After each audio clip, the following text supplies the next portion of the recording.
Everyone, it is almost 10 p.m. My family is sleeping.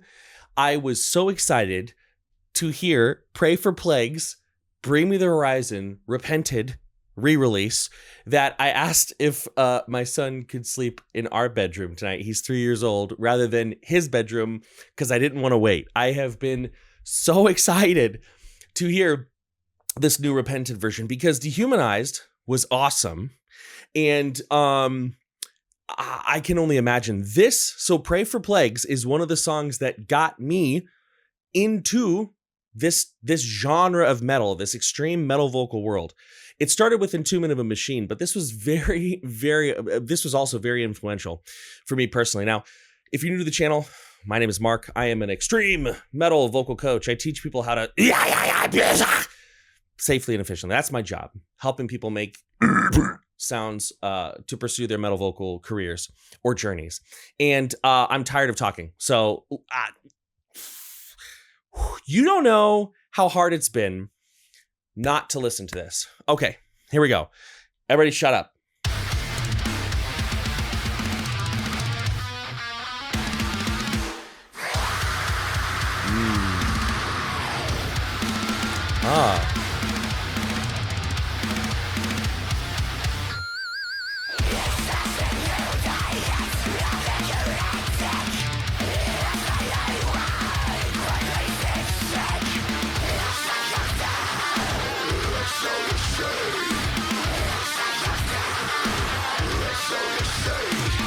This absolutely punches.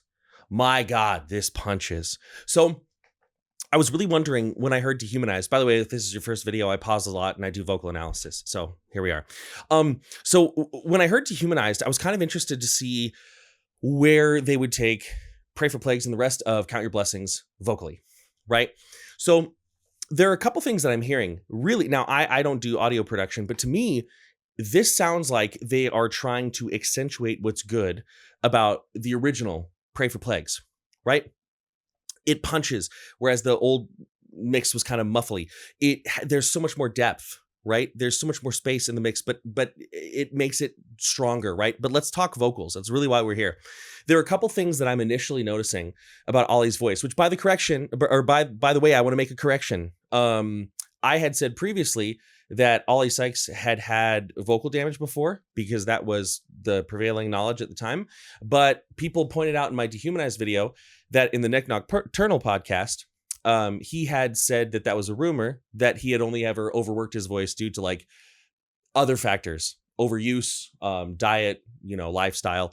So my apologies. That was not correct information. Apparently he never had vocal damage. And so I retract those statements. It's important to mention that. So that being said, though, it does sound very much like he has made some changes to his voice, right? I did listen to the original Pray for Plagues prior to this to kind of prep myself. And if you all would be interested in more of a comparison, I can put up those types of videos as well.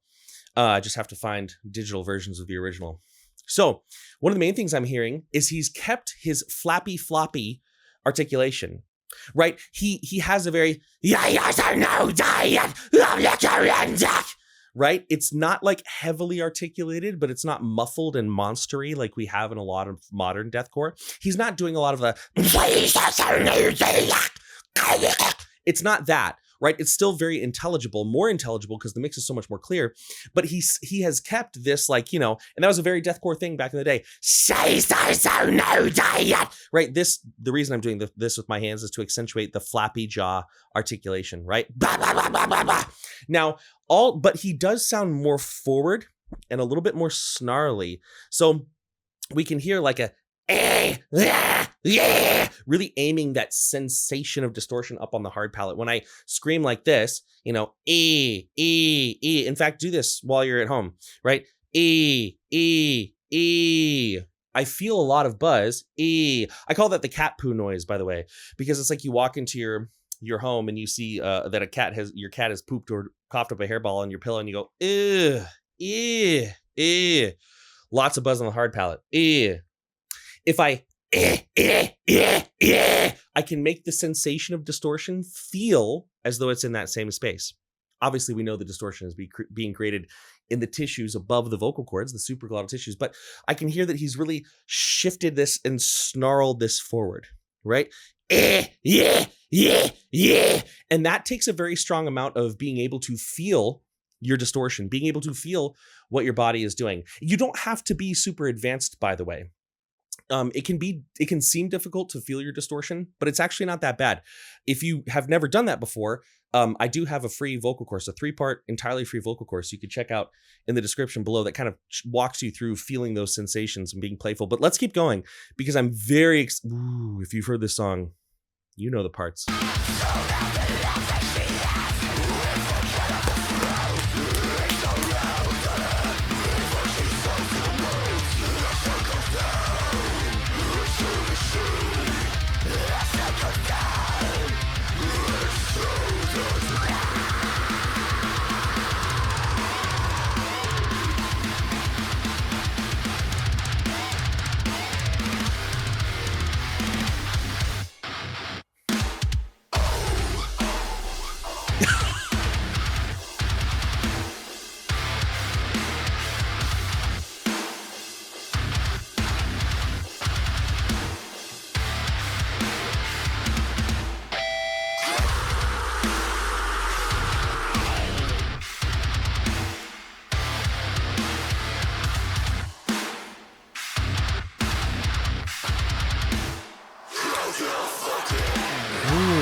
That was a very, like, so in the original you could hear that there were a lot of vocal layers, but it was all sort of smushed together. When I was talking about depth in the mix, and again, I don't do audio, I don't do vocal production or mixing and mastering any more than I have to for content. So if there's a better way, if you produce music and there's a better way to describe this, definitely let me know in the comments below. But you can hear, right, that low, which it was not this way in the original, when he says count your fucking blessings, is so much more forward, so much more forward. And then the highs are a little bit farther back. Check this out. I'm liking this version much more. I'm liking this version much more.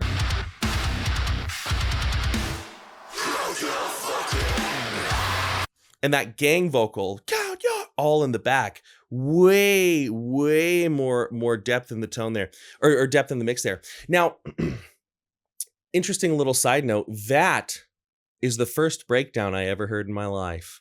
Yep, that's right. Because again, I had listened to Entombment and Mushima stuff. I guess maybe Job for Cowboy had some like breakdowny stuff on Doom EP, but that da-dum da-dum dum dum dum, he's doing a lot of stuff. I'm really very thankful. You know, Ollie had a couple options when they decided to do this thing. He could have modernized his vocals. I don't really like that term, but you will all know what I mean, right? He could have modernized his vocals where there's a lot more snarl. There's a lot more like, and let me be clear. I love that stuff. I love that stuff. But instead, like, the song was good enough. It didn't need to be reinvented.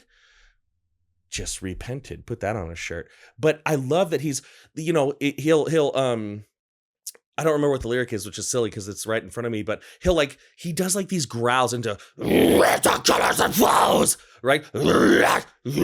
So damn, like he's doing all the little nuances that just blew my mind back in the day. And there's so much more crunch. Now, I'm sure that part of that is the differences in mix, but also like, come on, the guy's been doing vocals at, I think he was 18 or 19. I don't remember when this first started or when it was first released. So it's been a lot of time. It's been a lot of time. Let's keep going though.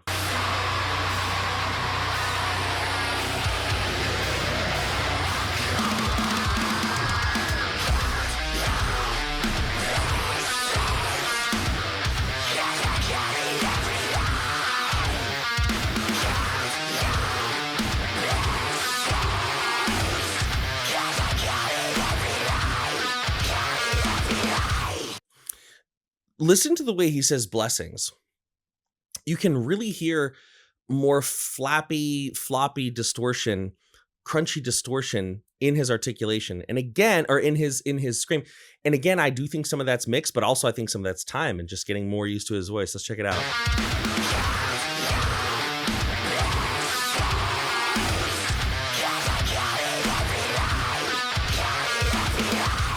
So on that E, blessings, there's a little bit more of that. He's not going as goblin-y and snarly as I am. Blessings, right? But we hear that extra crunch. I love it. This is really a good example of, you know, I don't want to sound like an old head who's like, back in my day, the way we used to do it. Because really, I love it all. I don't have a horse in the race of which era of deathcore vocals were better. But I will say that this is a really good example of how you don't always have to be doing the most to make a song super effective, right? Punchy song, punchy writing, punchy delivery goes a long way, right?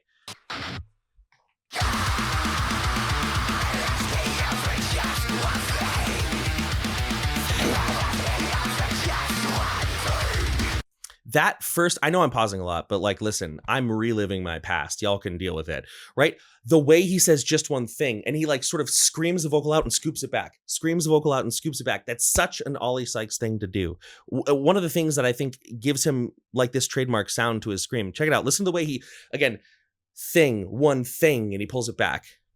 I'm not really sure how I'm probably overcomplicating it, but just check it out.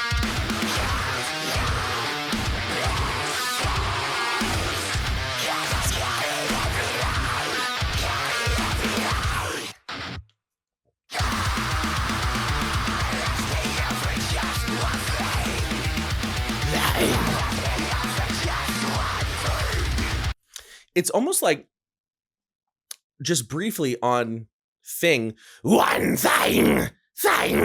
He's like growling on an N a little bit. Just one thing, but just really briefly. And it gives it this sort of pulled back sensation. And this is a really good example of how you can be dynamic with that without putting a tunnel on every second or third syllable. And again, I love when people put a tunnel on every second or third syllable. So I'm not trying to start a war here. Let's keep going though, because there's so much to hear.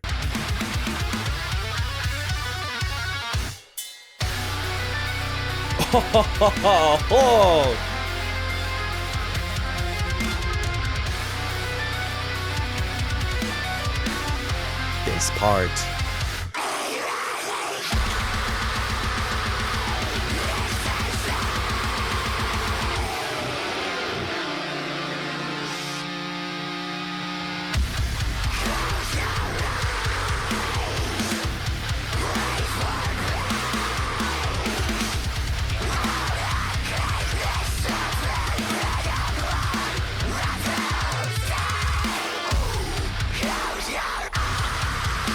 Oh.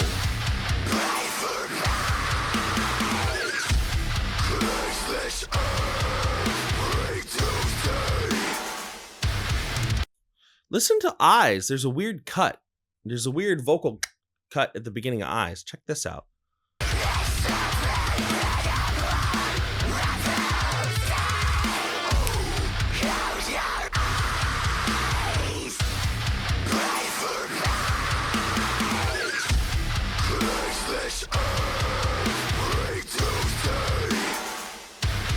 It's actually not that weird. He just punched it on Eyes, and it's just really a strong punch in. So let's pause for a little bit, and let's talk about how to scream like Ollie Sykes, right? The reason I said it that way is because if you've watched the channel for a long time, you know I don't really do a lot of how to scream like type of stuff. Not that there's anything wrong with it. That's just not the experience that I'm trying to deliver. But how can we take some inspiration here? I remember back in the day, everybody, and to be honest with you, I hadn't listened to Count Your Blessings in years. Because, you know, after listening to it hundreds and hundreds and hundreds of times, you know, in my high school and early college years, like I was kind of done. It was a good part of my life, but I was done, right? So I went back and I remember back in the day, everybody was like, in my area, right? Now you got to remember, this is before everything was on the internet in the same way that it is now. So when I say everybody, I'm talking about like the people in my city that I knew, right? And onward. But back after the terms false chord and fry were a little bit more well known, I remember people would say that Ollie Sykes was more of a fry screamer on this album. That's not what I'm hearing. That's not what I'm hearing. Now, the reason I'm saying this is because everything is really airflow heavy. Right now, fry, as we all know, is a very big umbrella that at this point means a lot of different things to a lot of different people and can get very, very confusing. So rather than identifying all the different things that a fry people could use the word fry for, I'm going to talk to you about why, if I was to do this, I would approach it from a false chord perspective. Now, I will tell you also that the way I do my highs, there are people out there that call them fry highs. I don't, because of how they feel and how I get there. But if you want to call these fry highs, that's totally fine with me. I'm very much a when in Rome kind of person with terms like that. I'd rather communicate the way that it feels and the way that it sounds and the way that I reach that space versus getting into like deep terminology arguments. So a lot of these vocals are very airflow permissive. Now, what do I mean by airflow permissive? Airflow permissive is a term that I use. I doubt I made it up. I'm sure I heard it somewhere, which is where we drive the scream with a stronger airflow, which does mean we're going to run out of air a little bit faster, but it's not the same as dumping the air. And this is a very easy sensation to feel, right? So what I would like you to do at home is I would like you to go, right? If you can't do a lip bubble, you can go, do a tongue roll. If you can't do either of those, it's not as effective, but you can do just a Z. And you don't have to do head voice, by the way. You can do chest. This is just where I do it. Okay, so now that you've done that, you're going to hold it, and then you're just going to let all your air out.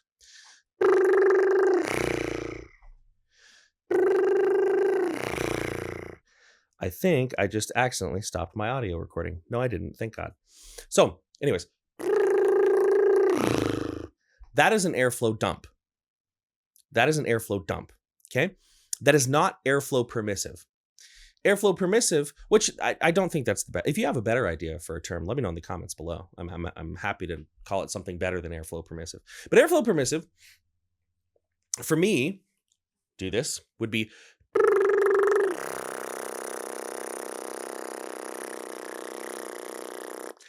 I'm still not holding air as fast as I am I'm still not holding that sound as long as I would be if I continued to have my true chords connecting and phonating, but I'm not dumping the air out, right?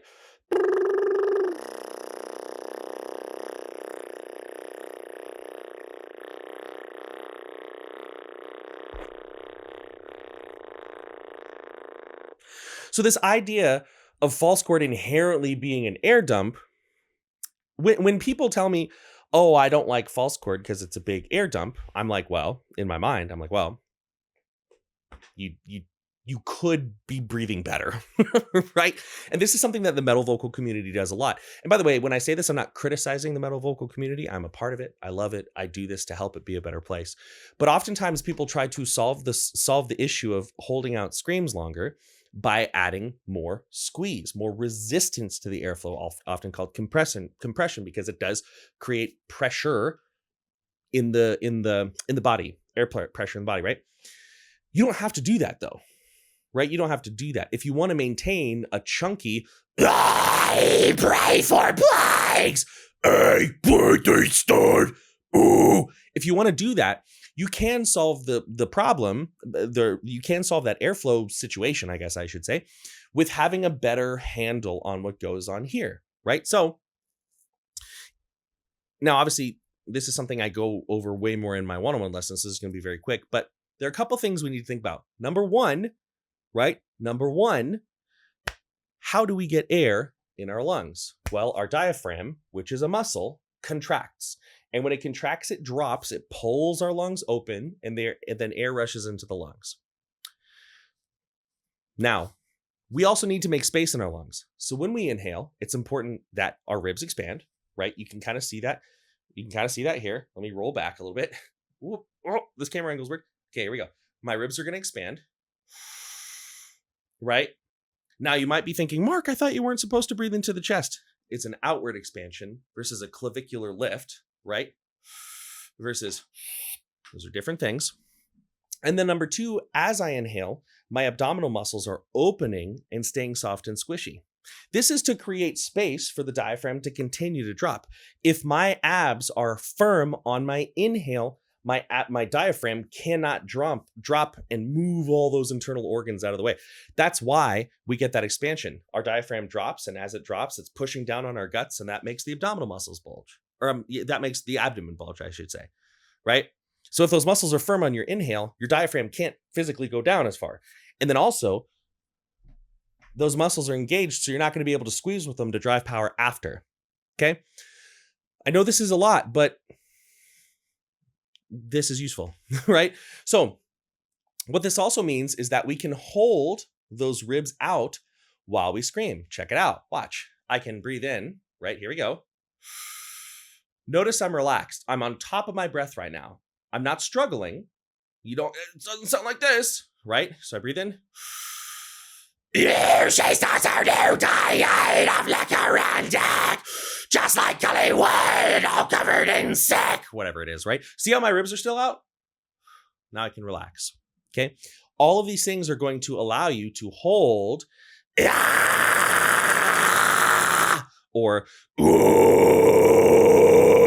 for longer and not have an air dumpy sound. You're still not going to hold it as long as a fry scream, but like, you know, when you need more air, just breathe in again.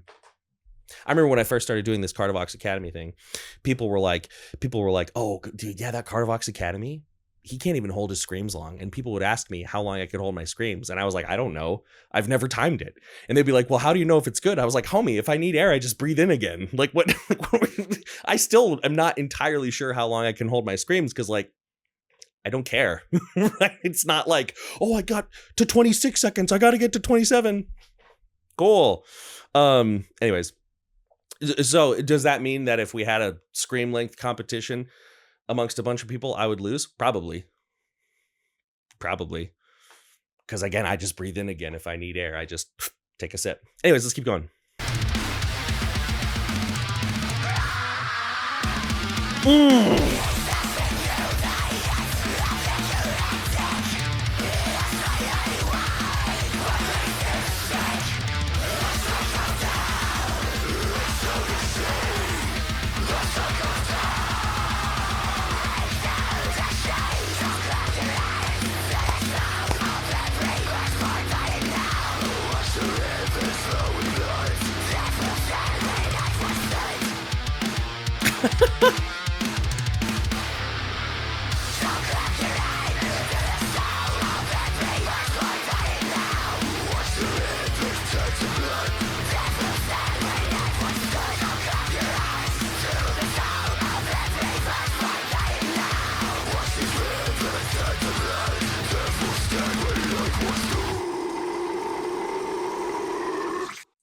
Yes, I'm pausing there.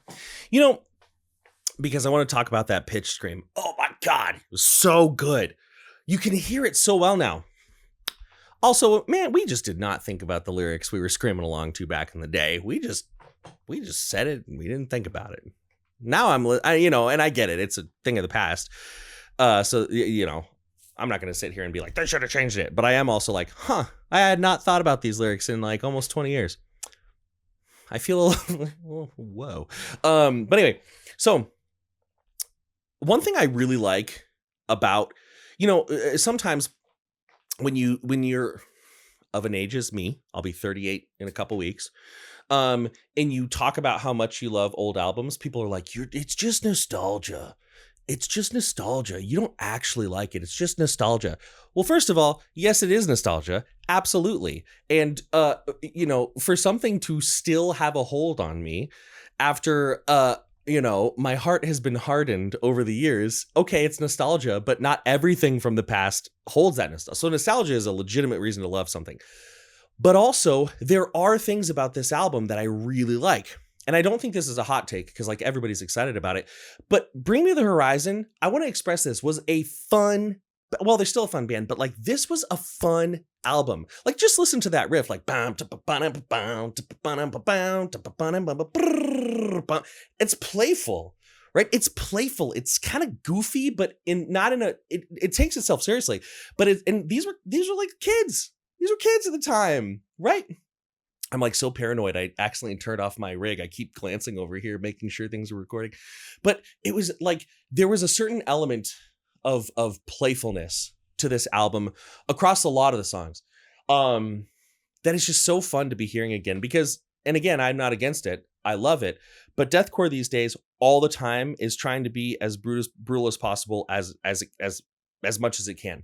Now, I will say, the boys in Netherwalker had some fun, had some silliness in their album. So it's not everybody, but it's a lot. But let's talk about that pitch scream because my gosh, that sounded so good. I don't remember exactly where it was, so I'm gonna go like, it was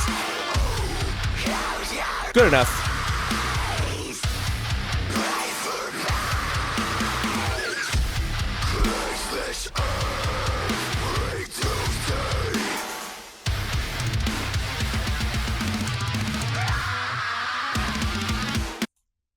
I want to talk about that scream because as this also that the way he says 4, I'm so glad.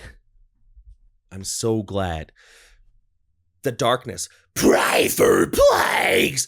Pray for plagues. The way he dropped on 4, I remember hearing that and being like, that's one of the things, that line and that the delivery of that line is one of the things that really made me so fascinated with harsh vocalization. At first, by the way, I hated this album. I was at a tiny little Seventh-day Adventist school in Scottsdale, Arizona, walking around being like, this is sinful music. I don't like it. And then playing it again, and listening more and more. And being eventually having to admit to myself, maybe I like this sinful music, actually. Maybe it's pretty good. Eating our veggie meat, no Saturday morning cartoons for us. If you grew up Adventist, you know what I'm talking about. But anyway, so that pitch scream is phenomenal. And this is a sound, the reason I want to talk about it, this is a sound that more and more and more people are coming to me to want to learn, specifically this, because there are a lot of different ways to do pitch screams. This is a scream that I use in Kardashev all the time. And I think part of the reason that people are coming to me for it is because it's becoming more, again, these old school, looser, they're getting popular again with this new resurgence, right? So I want to talk to you about how to approach this. Or I should say my favorite way to approach it, because there are many. I like with my students to make sure that they have a very good, very loose false chord mid. It doesn't have to be, but it does make it easier, right? So a loose false chord mid, which, we call it false chord because that's what we called it for a long, long, long time. I'm going to get off track. Rein it in, Mark. But this sound, this right here, like this. Now I want to preface this by, at this time, I have been using my voice for 12 and a half hours, almost nonstop. So it was a full day of lessons and content and with my kids. So my screams may sound a little bit tired. I think at 12 and a half hours, that's pretty, that's allowed. Okay. But again, this, this very like loose midline low, right? So we have that. Okay. Then I have my student yodel downward, right? Hey. Now this is imperative. Okay? It's not, hey, you don't want to be the Disney character. Oh, he was over there, and then he was over here. Oh, like the Mad Hatter. That was a very common voice in Disney movies back in the day.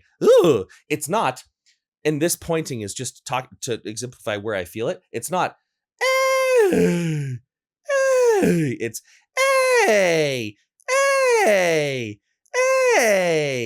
forward.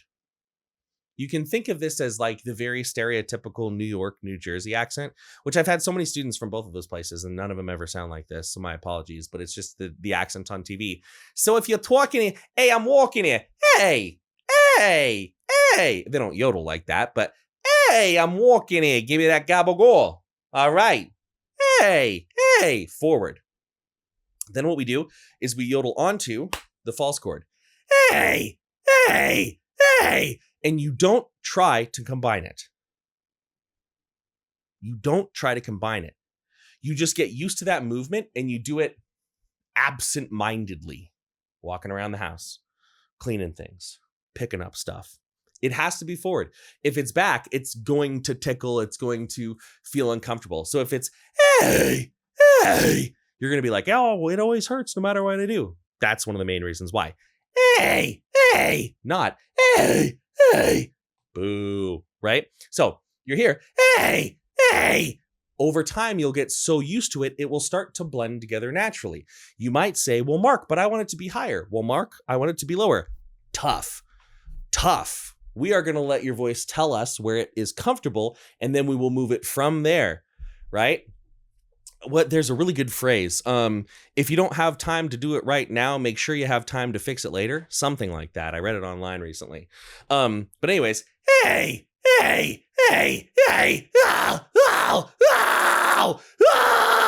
wow. And there you have a pitch sound. I really hope I don't wake up my kid. My wife will definitely let me know if I do. Okay, so anyway, that is wow, and say that's wow. It's kind of loose, right? It's kind of loose.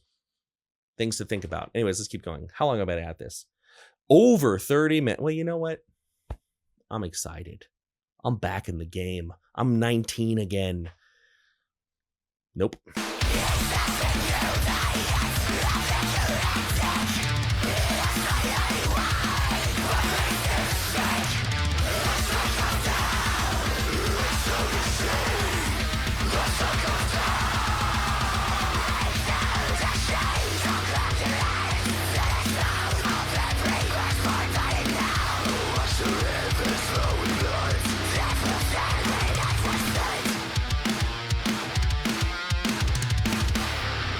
Oh.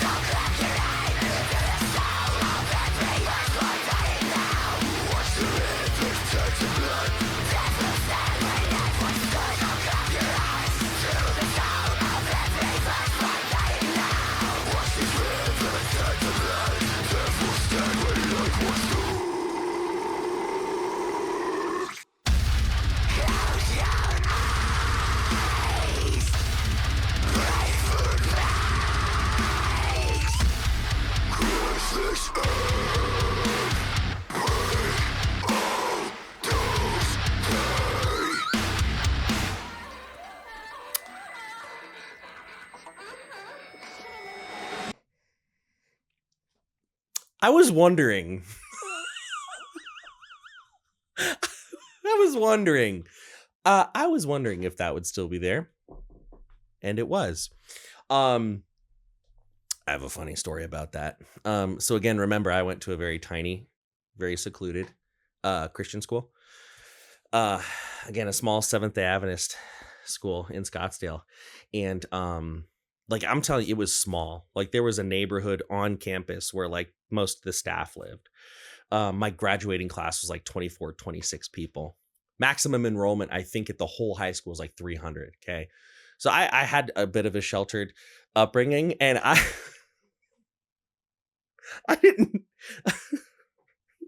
didn't know what exactly that was at the end. Bear in mind, I was like 17, right? 16, maybe. I don't remember exactly how old I would have been when this album was released. But yeah, I didn't know what that was. And so I was listening to it on campus, and one of the teachers there was like, "What are you listening to?" And I was like, "Some metal music." And they like were so offended. I was like, "Hey, you don't like metal, like you don't have to be a jerk about it." Because I was a very sheltered child in many ways. But anyway, good times. Anyway, I was about to get all nostalgic for the past. It was nice. There was a certain, they say ignorance is bliss. It is true. I just didn't know how dark the world was. It's just true. But at the same time, there's a lot of good music I was missing out on. So what are you going to do? But anyway, so I want to talk a little bit about Ollie's Lows. I talked about it in Dehumanized, my reaction. So you should go check it out. But he has a very like vocally driven like low. I'm not going to sound like it very, very much right now because I have spent the vast majority of my vocal career trying to sound a different way. But he's got like this, oh, in his voice. Oh, pray for plagues. Oh, bless this earth. And you'll notice I sound more like death metal-y, I think. I love a good chunky vocal, but he's got a lot of this voice driven in his lows. And it was it was a more common sound back then. And I'm glad he hung on to it because again, when I found out that they were going to do this redo Count Your Blessings, I was a little nervous they were going to overdo it. I'm a big gamer, like just like video games are like kind of you can't see it there, but like, well, you can if I turn this off. Like old school JRPGs, you got Final Fantasy VIII, Legend of Dragoon. I think that's Wild Arms. Yeah, that's Wild Arms. And sometimes if you're from the gaming community, the JRPG, sometimes they remake games and they do too much.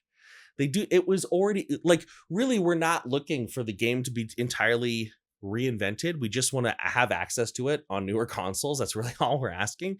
And I was kind of nervous that we were going to do the same thing, but this really was Pray for Plagues just done with modern sounds in mind. And I'm so thankful for that. I think this album is going to be sick. Anyways, it is almost 10:30 and I still have all my student emails I got to do for the night. So I'm going to leave it here, but I'm very excited. I hope you're very excited. Thank you so much for watching. I know it's a long one. I know I pause a lot, but I love this stuff. I love vocal analysis. And again, if you want a playful way to approach learning metal vocals, mostly built towards new students, but I've had some people sign up for the course who are more advanced and they still had a good time. Check out my free course, How to Scream from Zero. It's in the description. It's in the pinned comment. Thank you all so much for watching. I am so pumped to binge this album. Many thanks. Much love. I'm out. Yeah, that song's sick. Oh, I'm glad they didn't ruin it. Thank you, Bring Me the Horizon, for not ruining the album. Appreciate you, boys.